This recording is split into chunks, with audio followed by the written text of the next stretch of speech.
इस वेले की वड्डी खबर किसानां ते आम आदमी पार्टी दे नाल जुड़ी हुई सामने आ रही है। आम आदमी पार्टी दे वल्लों किसानां नूं वड्डी खुशखबरी दे दी गई है। यह खुशखबरी किसानां नूं इस करके मिली है क्योंकि आम आदमी पार्टी दे मुख मंत्री भगवंत मान दे वल्लों मुद्दा चुक्या गया सी। MSP की गरंटी का भरोसा जिहड़ा दिता गया सी किसानां नूं, तां हुण केंद्र नूं चिट्ठी लिखी गई सी कि किसानां दी लंबे चिरां तो मंग है कि मूंगी दे उत्ते MSP दित्ती जावे।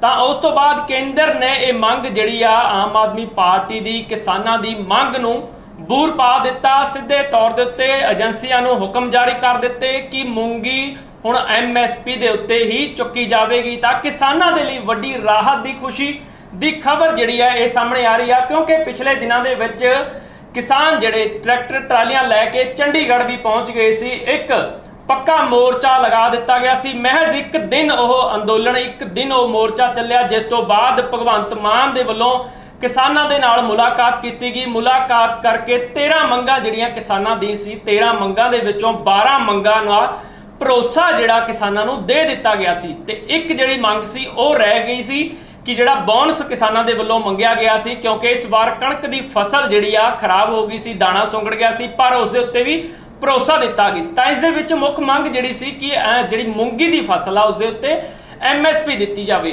तां केंद्र सरकार ने हुण ये फैसला कर दिता गया। केंद्र सरकार ने किसानां दी ते आम आदमी पार्टी दे मंग मन लई गई है, जिस तो बाद जिहड़ी आ हुण किसानां दे विच भी खुशी आ ते नाल ही CM भगवंत मान दे वल्लों भी केंद्र सरकार का धन्नवाद किया। भगवंत मान दे वल्लों एक ट्वीट करके जानकारी दी है जिस दे विच लिखिया कि कुछ दिन पहला असीं किसानां नूं मूंगी ते MSP की गरंटी दी सी। साडी चिट्ठी तो बाद केंद्र सरकार अपनी एजेंसियां वल्लों पंजाब सरकार तो MSP ते मूंगी चुकण लई तैयार होगी। पंजाब दे सारे किसान भरावां वल्लों केंद्र का धन्नवाद करदे हां। तां केंद्र सरकार का जिहड़ा धन्नवाद किया भगवंत मान दे वल्लों भी ते किसानां दे वल्लों भी, क्योंकि किसानां दी वड्डी मंग सी यह, क्योंकि मूंगी दी फसल दे लई आम आदमी पार्टी भगवंत मान लगातार किसानां नूं अपील करते जा रहे सी कि तुसीं मूंगी दी बिजाई करो क्योंकि झोने की फसल दे नाल जिहड़ी आ पानी की लागत काफ़ी लगती आ। मूंगी की फसल दे नाल जिहड़ी आ पानी की बचत हो जाएगी, पर किसान ये गल कह रहे सी कि सानू MSP दे दो, असीं मूंगी की फसल शुरू कर देवांगे। तां क्योंकि पहला भी जिहड़े MSP का रेड़का केंद्र सरकार दे नाल किसानां दा बरकरार है, हजे वो रेड़का जिहड़ा चल रहा, तां इस करके हुण MSP मूंगी ते भी मंगी जा रही सी। तां चिट्ठी जिहड़ी भगवंत मान दे वल्लों लिखी गई सी, तां केंद्र सरकार ने वो चिट्ठी दे उत्ते गौर करदिआं फैसला सुना दिता गया। केंद्र दे वल्लों ऐलान कर दिता गया कि असीं MSP दे उत्ते ही मूंगी हुण चुकण लई तैयार हां। तां इस दे उत्ते किसान आगू आदे विच भी खुशी पाई जा रही है। भगवंत मान दे वल्लों भी सीधे तौर दे उत्ते जिहड़ी यह धन्नवाद किया गया, खुशी जाहिर की गई क्योंकि लंबे समय तो किसान जिहड़े ने सड़कों ते पहुंच चुके सी। तां किसानां दीआं काफ़ी मंगां ने क्योंकि बिजली संकट भी सी, उस तो बाद चिप वाले मीटर भी लगाए जा रहे सी। तां सारियां मंगां भगवंत मान दे वल्लों ये मन लईआं गईआं सी, भरोसा दिता सी कि जिहड़ियां एक दुख मंग हैगियां ने असीं केंद्र सरकार दे नाल गलबात करांगे। केंद्र सरकार दे नाल गलबात करके की भरोसा मिलदा, तां इसदा इंतजार जिहड़ा सब नूं सी। तां हुण केंद्र सरकार दे वल्लों ये फैसला कर दिता गया। केंद्र सरकार दे वल्लों ये खुशी जिहड़ी आ किसानां दे नाल नाल भगवंत मान नूं दे दित्ती गई है, जिस दा हुण धन्नवाद किया जा रहा। तां भगवंत मान दे वल्लों भी धन्नवाद किया गया कि ये MSP ते चुकण लई केंद्र सरकार मूंगी की फसल तैयार होगी। तां किसान इस दे उत्ते की कह रहे हैं, साडे नाल भारतीय किसान यूनियन लखोवाल के जनरल सकत्तर दलजीत सिंह मौजूद ने, गलबात करते हैं। दलजीत जी स्वागत है जी। धन्यवाद जी, धन्यवाद। दलजीत जी, किसान जिहड़े किसानां दे लई वड्डी खुशखबरी कह सकते हैं असीं कि हुण एक चिट्ठी लिखी गई सी कि मूंगी की फसल के उत्ते MSP की गरंटी देवांगे। तां केंद्र सरकार तक पहुँच की चिट्ठी लिखी गई, तां केंद्र ने हुण ये मंग मन लई है कि असीं MSP के उत्ते मूंगी फसल चुकण नूं तैयार हां। किवें देखदे हो? ਅਸੀਂ ਇਸ ਦਾ ਸਵਾਗਤ ਕਰਦੇ ਹਾਂ ਜੀ। ਚੰਗੀ ਗੱਲ ਆ ਜੀ, ਉਹਨਾਂ ਨੇ ਪੰਜਾਬ ਦੇ ਹਿੱਤ ਦੇ ਲਈ ਫੈਸਲਾ ਲਿਆ ਆ ਕਿ ਪਾਣੀ ਦੇ ਹਿੱਤ ਵਾਸਤੇ ਅਸੀਂ ਵੀ ਉਹਨਾਂ ਦੇ ਸਹਿਮਤੀ ਪ੍ਰਗਟਾਉਣੇ ਆ।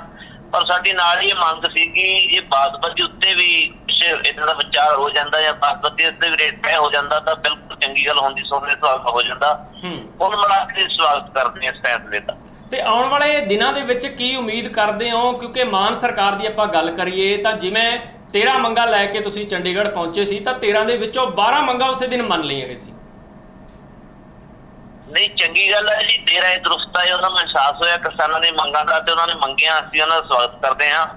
ਪਰ ਕਿਤੇ ਨਾ ਕਿਤੇ ਜਾ ਕੇ ਪਹਿਲਾਂ ਵੀ 23% ਤੇ ਸੈਂਟਰ ਸਰਕਾਰ ਵੱਲੋਂ ਜਿਹੜੀ ਆ MSP ਦੀ ਚੀਜ਼ ਕੀਤੀ ਜਾਂਦੀ ਹੈ। ਜ਼ਮੀਨੀ ਹਕੀਕਤ ਉੱਤੇ ਜਿਹੜੀ ਜ਼ਮੀਨੀ ਪੱਧਰ ਤੇ ਜੇ ਗੱਲ ਕਰ ਲਈ ਆਪਾਂ ਤੇ ਕਣਕ ਝੋਨੇ ਤੋਂ ਬਿਨਾਂ ਕਦੇ ਵੀ ਹੋਰ ਕੋਈ ਫਸਲ ਦੀ ਖਰੀਦ ਨਹੀਂ ਕੀਤੀ ਜਾਂਦੀ। ਮੱਕੀ ਦਾ ਰੇਟ 1800 ਰੁਪਏ ਸੈਂਟਰ ਨੇ ਬੰਨਿਆ ਸੀ, ਉਹ 600-700 ਰੁਲਦੀ ਆ ਤੇ ਸੂਰਜਮੁਖੀ ਹੋਰ ਦਾਲਾਂ ਤੇ ਆਉਣ ਵਾਲੇ ਸਮੇਂ ਦੇ ਵਿੱਚ ਇਹ ਗੱਲ ਗਰਾਊਂਡ ਲੈਵਲ ਤੇ ਕਲੀਅਰ ਹੋ ਜਾਊਗੀ। ਪਰ ਫਿਰ ਵੀ ਇਹ ਸਵਾਗਤਯੋਗ ਹੈ, ਅਸੀਂ ਇਹਨਾਂ ਦਾ ਧੰਨਵਾਦ ਕਰਦੇ ਹਾਂ। ਜੀ ਕੀ ਮੰਨਦੇ ਹੋ ਕਿ ਇਸ ਦੇ ਨਾਲ ਕਿੰਨੀ ਕੁ ਜਿਹੜਾ ਫਾਇਦਾ ਕਿਸਾਨਾਂ ਨੂੰ ਹੋਵੇਗਾ, ਕਿੰਨੀ ਕੁ ਪਾਣੀ ਦੀ ਬਚਤ ਹੋਵੇਗੀ? ਕਿਉਂਕਿ ਭਗਵੰਤ ਮਾਨ ਪਿਛਲੇ ਦਿਨਾਂ ਦੇ ਵਿੱਚ ਇਹ ਬਾਰ-ਬਾਰ ਅਪੀਲ ਕਰਦੇ ਨਜ਼ਰ ਆ ਰਹੇ ਸੀ ਕਿਸਾਨਾਂ ਨੂੰ ਕਿ ਤੁਸੀਂ ਝੋਨੇ ਦੀ ਫਸਲ ਦੀ ਜਗ੍ਹਾ ਮੂੰਗੀ ਬੀਜ ਲਓ, ਪਹਿਲਾਂ ਮੂੰਗੀ ਬੀਜੋ ਤਾਂ ਉਹਦੇ ਉੱਤੇ MSP ਦੇਵਾਂਗੇ। ਹੁਣ ਤਾਂ ਐਲਾਨ ਵੀ ਹੋ ਗਿਆ, ਤਾਂ ਇਹ ਕਿੰਨਾ ਕੁ ਫਾਇਦੇਮੰਦ ਹੈ? ਫਾਇਦੇਮੰਦ ਜ਼ਰੂਰ ਆ, ਪਰ ਥੋੜਾ ਜਿਹਾ ਦੇਰ ਆਏ ਦੋਸਤ ਹੈ ਜੀ, ਉਹ ਕਿਤੇ 2-3 ਮਹੀਨੇ ਪਹਿਲਾਂ ਹੋ ਜਾਂਦਾ ਤੇ ਜਿਹੜਾ ਹੁਣ ਬੀਜ ਨੇ ਉਹ ਥੋੜੇ ਜਿਹੇ ਸੱਠੀ ਬੀਜ ਨਹੀਂ, ਉਹ ਇਹ ਬਰਸਾਤ ਦੇ ਮੌਸਮ ਦੇ ਵਿੱਚ ਜਿਹੜੀ ਅੱਜ ਦੀ ਬਿਜਾਈ ਕੀਤੀ ਹੋਈ ਆ ਉਹ ਬਰਸਾਤ ਦੇ ਮੌਸਮ ਦੇ ਵਿੱਚ ਆ ਜਾਂਦੀ ਹੈ। ਇਸ ਕਰਕੇ ਕਿਸਾਨਾਂ ਨੂੰ ਦਿੱਕਤਾਂ ਤਾਂ ਹੈ ਹੀ ਆ, ਮੌਸਮ ਦੀ ਮਾਰ ਪੈ ਸਕਦੀ ਆ। ਕੁਛ ਬੀਜ ਏਦਾਂ ਦੇ ਨਹੀਂ ਜਿਹੜੇ ਸ਼ਾਰਟਕਟ ਹੋਣ ਵੀ ਜਲਦੀ ਪੱਕ ਜਾਣ ਤੇ ਇਸ ਕਰਕੇ ਫੈਸਲਾ ਸ਼ਲਾਘਾਯੋਗ ਹੈ, ਪਰ ਇਹ ਥੋੜਾ ਜਿਹਾ ਲੇਟ ਹੋਇਆ ਵਾ। ਤਾਂ ਯਾਨੀ ਕਿ ਤੁਹਾਡੇ ਕਹਿਣ ਦਾ ਮਤਲਬ ਹੈ ਕਿ ਫੈਸਲਾ ਜਲਦ ਆਉਣਾ ਚਾਹੀਦਾ ਸੀ ਪਰ ਹੁਣ ਦੇਰੀ ਨਾਲ ਹੋਇਆ। ਬਿਲਕੁਲ ਜੀ, ਬਿਲਕੁਲ। ਤਾਂ ਅੱਗੇ ਤੋਂ ਤੁਸੀਂ ਜਿਹੜੀ ਹੁਣ ਸਿੱਧੀ ਬਿਜਾਈ ਦੀ ਵੀ ਗੱਲ ਕਰ ਰਹੇ ਕਿ ਸਿੱਧੀ ਬਿਜਾਈ ਕੀਤੀ ਜਾਵੇ। ਸਿੱਧੀ ਬਿਜਾਈ ਲਈ ਭਗਵੰਤ ਮਾਨ ਦੇ ਵੱਲੋਂ 1500 ਰੁਪਏ ਪ੍ਰਤੀ ਏਕੜ ਦਾ ਵੀ ਫੈਸਲਾ ਕਰ ਦਿੱਤਾ, ਐਲਾਨ ਕਰ ਦਿੱਤਾ। ਤਾਂ ਉਸ ਫੈਸਲੇ ਨੂੰ ਕਿਵੇਂ ਦੇਖਦੇ ਹੋ? ਤਾਂ ਕਿਸਾਨ ਕੀ ਸਿੱਧੀ ਬਿਜਾਈ ਕਰਨ ਦੇ ਹੱਕ ਦੇ ਵਿੱਚ ਨੇ ਜਾਂ ਨਹੀਂ? ਨਹੀਂ, ਕਿਸਾਨ ਤਾਂ ਹਮੇਸ਼ਾ ਹੀ, ਕਦੀ ਵੀ ਕਿਸਾਨ ਇਸ ਗੱਲ ਭੱਜਿਆ ਨਹੀਂ। ਕਿਸਾਨ ਤਾਂ ਹਮੇਸ਼ਾ ਸਹਿਯੋਗ ਕਰਦਾ, ਪਰ ਉਹ ਸਿਸਟਮ ਦੇ ਨਾਲ ਜਿਹੜਾ ਹੈ ਉਹਨੂੰ ਲੜਨਾ ਪੈਂਦਾ ਆ। ਪਰ 1500 ਰੁਪਇਆ ਉਹਨਾਂ ਨੇ ਕੀਤਾ ਜ਼ਰੂਰ ਆ, ਪਰ ਗਵਾਂਢੀ ਸੂਬੇ ਹਰਿਆਣੇ ਦੇ ਵਿੱਚ ਦੇਖੋ ਉਹਨਾਂ ਨੇ 4-5000 ਕੀਤਾ। ਅਸੀਂ ਚਾਹੁੰਦੇ ਕਿ 5000 ਘੱਟੋ ਘੱਟ ਦਾ ਜਿਹੜਾ ਹੈ ਉਹ ਐਲਾਨ ਕੀਤਾ ਜਾਵੇ ਤਾਂ ਜੋ ਕਿਸਾਨਾਂ 'ਚ ਹੋਰ ਉਤਸ਼ਾਹ ਵਧੇ ਇਸ ਚੀਜ਼ ਨਾਲ। ਮੂੰਗੀ ਦੇ ਉੱਤੇ ਤਾਂ MSP ਕਰ ਦਿੱਤੀ, ਐਲਾਨ ਕਰ ਦਿੱਤਾ, ਪਰ ਜਿਹੜਾ MSP ਦਾ ਰੇੜਕਾ ਕੇਂਦਰ ਸਰਕਾਰ ਨਾਲ ਆ ਉਹ ਹਲੇ ਵੀ ਚੱਲ ਰਿਹਾ। ਨਹੀਂ, ਉਹੀ ਤਾਂ ਮੈਂ ਪਹਿਲਾਂ ਤੁਹਾਨੂੰ ਕਹਿਣਾ ਕਿ 23 ਫਸਲਾਂ ਤੇ MSP ਸੈਂਟਰ ਸਰਕਾਰ ਖਰੀਦਦੀ ਸੀ, ਪਰ ਕਣਕ ਝੋਨੇ ਤੋਂ ਇਲਾਵਾ ਕਦੀ ਵੀ MSP ਨਹੀਂ ਦਿੱਤੀ ਗਈ ਤੇ ਇਹ ਆਉਣੇ ਦਿਨਾਂ 'ਚ ਕਲੀਅਰ ਹੋ ਜਾਊਗਾ। ਜੇ ਖਰੀਦਦੇ ਤੇ ਚੰਗੀ ਗੱਲ ਹੈ। ਤੇ ਅਸੀਂ ਨਾਲ ਹੀ ਮੰਗ ਕਰਦੇ ਹਾਂ ਕਿ ਬਾਸਮਤੀ ਦਾ ਘੱਟੋ ਘੱਟ 5000 ਰੁਪਏ ਪ੍ਰਤੀ ਜਿਹੜਾ ਕੁਇੰਟਲ ਰੇਟ ਤੈਅ ਕਰਕੇ ਜਿਹੜਾ ਉਹ ਵੀ ਐਲਾਨ ਕੀਤਾ ਜਾਵੇ। ਤੇ ਜਿਹੜਾ 500 ਰੁਪਇਆ ਬੋਨਸ ਦੀ ਗੱਲ ਹੋ ਰਹੀ ਸੀ ਦਲਜੀਤ ਜੀ ਕਿ 500 ਰੁਪਇਆ ਬੋਨਸ ਦਿੱਤਾ ਜਾਵੇ, ਕਿਉਂਕਿ ਇਸ ਵਾਰ ਇੱਕਦਮ ਗਰਮੀ ਪੈਣ ਦੇ ਨਾਲ ਕਣਕ ਦਾ ਦਾਣਾ ਸੁੰਗੜ ਗਿਆ, ਤਾਂ ਉਹ ਮੰਗ ਜਿਹੜੀ ਕਿੱਥੇ ਤੱਕ ਪਹੁੰਚੀ ਹੈ? ਉਹ ਉਸ ਦਿਨ ਚੰਡੀਗੜ੍ਹ ਵਿੱਚ ਇਹਨਾਂ ਨੇ ਗੱਲ ਮੰਨੀ ਸੀਗੀ ਵੀ ਅਸੀਂ ਅਮਿਤ ਸ਼ਾਹ ਨਾਲ ਗ੍ਰਹਿ ਮੰਤਰੀ ਨਾਲ ਮੀਟਿੰਗ ਕਰਕੇ ਭਗਵੰਤ ਮਾਨ ਜੀ ਕਲੀਅਰ ਕਰਨਗੇ ਤੇ ਨਾਲ ਹੀ ਮੁਲਾਕਾਤ ਵੀ ਕਰ ਲਈ ਭਗਵੰਤ ਮਾਨ ਦੇ ਵੱਲੋਂ ਕੀਤੀ ਗਈ ਸੀ।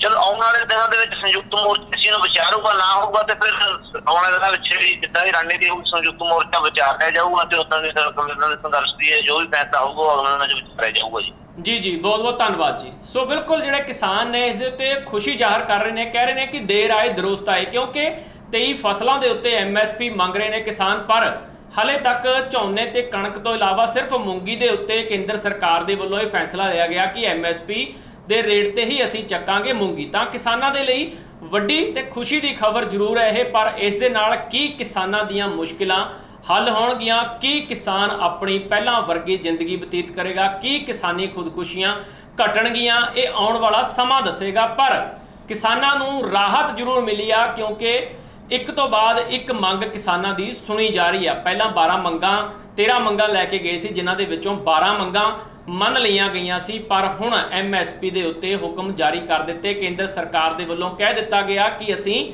ਇਹ ਫਸਲ ਮੂੰਗੀ ਦੀ ਹੈ ਜਿਹੜੀ ਆ MSP ਤੇ ਚੁੱਕਾਂਗੇ। ਤਾਂ MSP ਦੀ ਗਰੰਟੀ ਜਿਹੜੀ ਦੇ ਦਿੱਤੀ ਗਈ ਆ, ਪਰ ਇਸ ਤੋਂ ਬਾਅਦ ਕੀ ਕਿਸਾਨਾਂ ਨੂੰ ਭਰੋਸਾ ਹੋਵੇਗਾ? ਕੀ ਕਿਸਾਨ ਜਿਹੜੇ ਹੁਣ ਮੂੰਗੀ ਦੀ ਫਸਲ ਬੀਜਣਗੇ? ਕਿਉਂਕਿ ਦੇਰੀ ਹੋ ਗਈ, ਉੱਪਰੋਂ ਝੋਨੇ ਦਾ ਸੀਜ਼ਨ ਆ ਗਿਆ, ਝੋਨੇ ਦੀ ਫਸਲ ਦੀ ਵੀ ਜਿਹੜੀ ਆ ਤਰੀਕ ਆ ਗਈ। ਤਾਂ ਹੁਣ ਦੇਰ ਨਾਲ ਫੈਸਲਾ ਆਇਆ, ਪਰ ਦੇਰ ਆਏ ਦਰੁਸਤ ਆਏ ਤਾਂ ਕਿਹਾ ਜਾਂਦਾ ਕਿ ਹੁਣ ਕਿਸਾਨ ਜਿਹੜੇ ਨੇ ਕੀ ਉਸ ਫਸਲੀ ਚੱਕਰ ਦੇ ਵਿੱਚੋਂ, ਝੋਨੇ ਤੇ ਕਣਕ ਦੇ ਫਸਲੀ ਚੱਕਰ ਦੇ ਵਿੱਚੋਂ ਬਾਹਰ ਜ਼ਰੂਰ ਨਿਕਲਣਗੇ। ਤਾਂ ਦੇਖਣ ਵਾਲੀ ਗੱਲ ਰਹੇਗੀ ਕਿ ਆਖਰ ਇਸ ਦਾ ਕਿਸਾਨਾਂ ਨੂੰ ਕਿੰਨਾ ਕੁ ਫਾਇਦਾ ਹੁੰਦਾ। ਪਲ ਪਲ ਦੀ ਜਾਣਕਾਰੀ ਤੁਹਾਡੇ ਨਾਲ ਸਾਂਝੀ ਕਰਦੇ ਰਹਾਂਗੇ। ਦੋ ਇਜਾਜ਼ਤ, ਲਗਾਤਾਰ ਦੇਖਦੇ ਰਹੋ ਸਕਰੋਲ ਪੰਜਾਬ।